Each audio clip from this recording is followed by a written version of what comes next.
तो चंद्रलाल कोस्तानी असुल थानो आरब खांजा सरदार सालेम बरानी वॾो नालो कोस्तानी सियासत में असांजा बाणा कटे हिन ॻोठ में नंढा जी वॾा खां हिते थिया आहियूं।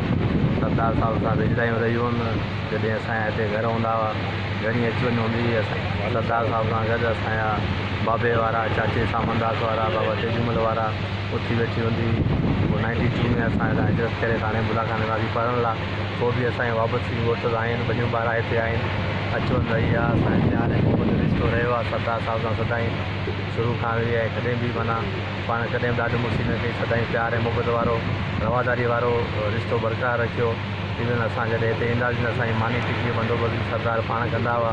असांखे भाॼीअ जी खीर जी कॾहिं हरिओक्सी में ज़रूरत पवंदी तॾहिं बि सरदार ओठा खां पई ईंदी।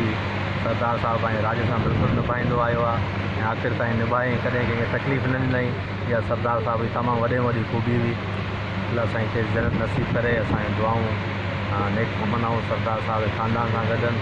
अलाह साईं खां दुआ ई आहे सरदार आरब ख़ान बरामानी में उहा बरकत विझे, इहो शफ़क़त, इहो प्यार ऐं मोहबत रिश्तो सदाईं क़ाइमु रहे। महिरबानी।